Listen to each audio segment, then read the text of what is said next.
Party అధికారంలోకి రావడం, ముఖ్యమంత్రులు, మంత్రులు, శాసనసభ కోల్పోయడం జరిగింది.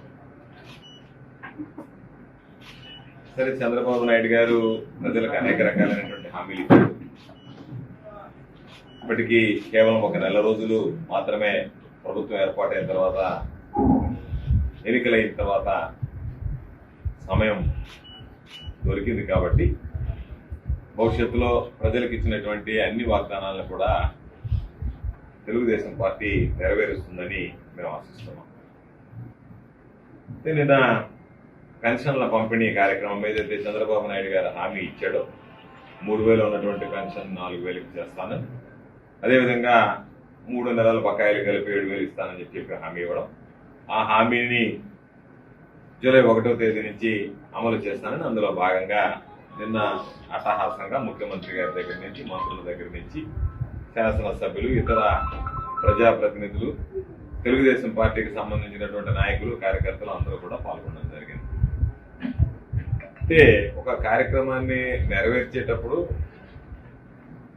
దానికి సంబంధించి మీరు పెన్షన్లు పంపిణీ చేసేటప్పుడు మేమందరం కూడా సంతోషిస్తాం. ఎందుకంటే మీరు ఇచ్చినటువంటి ఒక హామీని నిలబెట్టుకుంటున్నారనేటువంటి సంతోషం ప్రజాప్రతినిధులుగా, ప్రజాసేవకులుగా మా అందరికి కూడా ఉంది. దానిలో పని కట్టుకుని జగన్మోహన్ రెడ్డి గారి గురించి మాట్లాడడం, జగన్మోహన్ రెడ్డి గారు చేయలేకపోయినటువంటి పనిని మేము చేశామని కొంతమంది మాట్లాడడం, జగన్మోహన్ రెడ్డి గారి వల్ల ఈ రాష్ట్రం వెనక్కి వెళ్ళిపోయిందని చెప్పి మాట్లాడడం, ముఖ్యమంత్రి స్థాయి దగ్గర నుంచి కింద వరకు నిన్న మనం చూసాం. అయితే ఈరోజు ఇచ్చినటువంటి దాన్ని అభినందించిన మీరు ప్రభుత్వాల గురించి కానీ మా గురించి కానీ మాట్లాడాల్సినటువంటి అవసరం లేదనేటువంటిది నా భావన.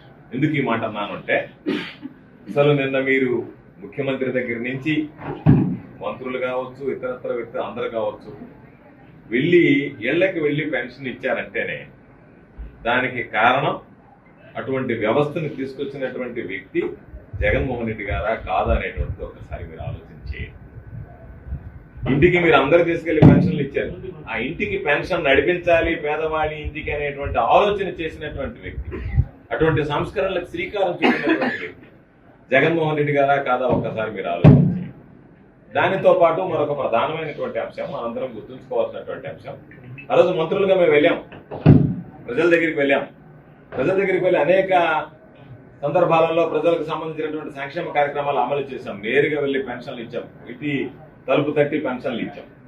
కాబట్టి ఈరోజు మీరు చెప్పినటువంటి ఎవరి ద్వారా అయితే మీరు పంపిణీ చేశామంటున్నారో సచివాలయ ఉద్యోగులు, ఆ సచివాలయ వ్యవస్థను తీసుకొచ్చినటువంటి వ్యక్తి ఎవరు, ఆ సచివాలయ ఉద్యోగుల్ని నియమించినటువంటి వ్యక్తి ఎవరు.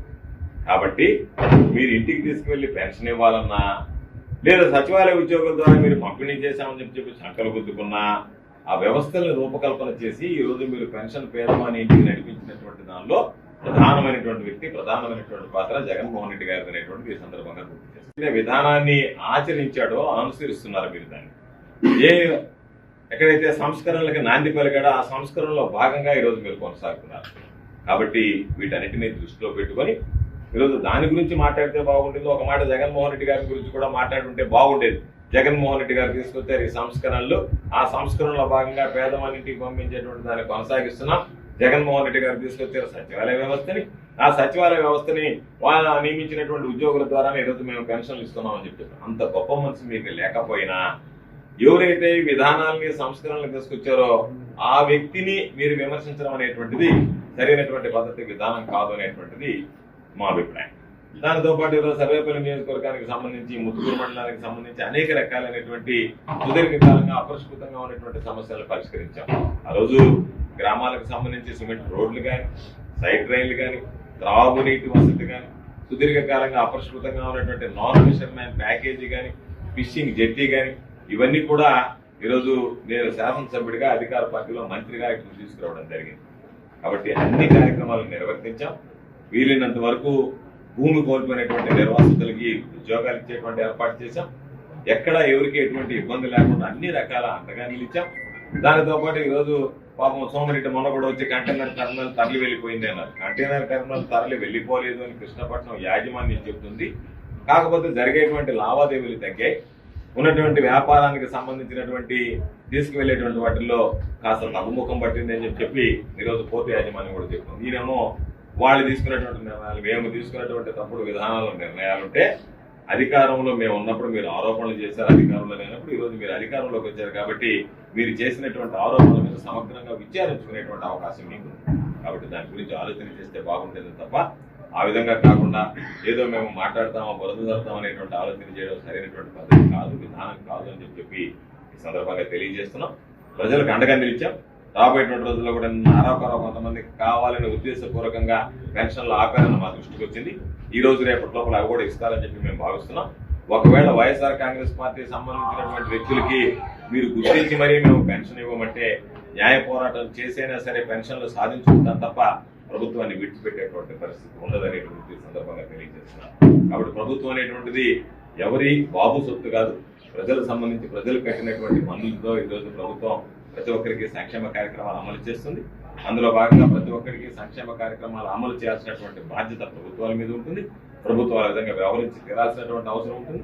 తప్పనిసరిగా రాబోయేటువంటి రోజుల్లో మరొకసారి తెలియజేసేది, ఎవరికైనా అందించేటువంటి సంక్షేమ కార్యక్రమాల లోపాలున్నా లోపాలని సవరించి ప్రతి ఒక్కరికి కూడా పెన్షన్ ఇచ్చి తీరేటువంటి విధంగా చర్యలు తీసుకోవడం జరుగుతుంది అని చెప్పి ఈ సందర్భంగా తెలియజేస్తూ, అధికారం ఉన్నా లేకపోయినా ప్రజలతో కలిసి ఉండేటువంటి వాళ్ళం, ప్రజలతో మమేకమై ఉండేవాళ్ళం, ప్రజలకు అనుసంధానంగా వ్యవహరించేటువంటి వాళ్ళం. తప్పనిసరిగా రాబోయేటువంటి రోజుల్లో కూడా ప్రజలకు అన్ని విధాల అండదండలు ఇస్తాం, ప్రజలతో కలిసి నడుస్తాం, ప్రజలతో కలిసి పనిచేస్తాం. అధికారం ఉన్నా అధికారం లేకపోయినా ప్రజాసేవకం అనేటువంటి విషయాన్ని నిరూపిస్తాం. ఈ ప్రాంతానికి సంబంధించి మాకు ఓటు వేసినటువంటి కార్యకర్తలకి ఎవరికి అన్యాయం జరిగినా సహించేటువంటి పరిస్థితి ఉండదు. వాళ్ళందరికీ అండగా నిలుస్తాం. కాబట్టి నాయకుల్ని కార్యకర్తలను అందరినీ కూడా కోరుకునేది ధైర్యంగా ఉండండి. ఈరోజు అధికారం ఉన్నప్పుడు ఏ విధంగా మనకు పనులు జరిగాయో అధికారం లేకపోయినా ఒకవేళ న్యాయం జరగకపోవచ్చు కానీ ప్రభుత్వం అధికారం లేదు కాబట్టి ఏ ఒక్క కార్యకర్తకి అన్యాయం జరగనిచ్చేటువంటి ప్రసక్తి తలెత్తదో. ఏ ఒక్క వైఎస్ఆర్ కాంగ్రెస్ పార్టీకి సర్వేపల్లి నియోజకవర్గంలో నా కంఠంలో ప్రాణవంత వరకు అన్యాయం అనేటువంటిది జరగనివ్వను అనేటువంటిది సందర్భంగా తెలియజేస్తున్నాం. ఈ ఫలితాలు విశ్లేషిస్తాం.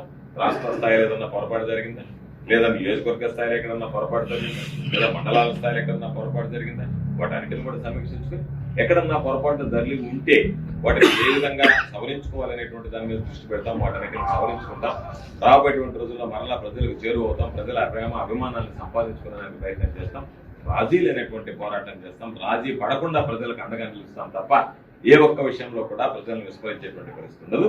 కాబట్టి పాపం అధికారం లేదనో మరొకతనో ఏ ఒక్కరు కూడా భయపడాల్సిన అవసరం లేదు.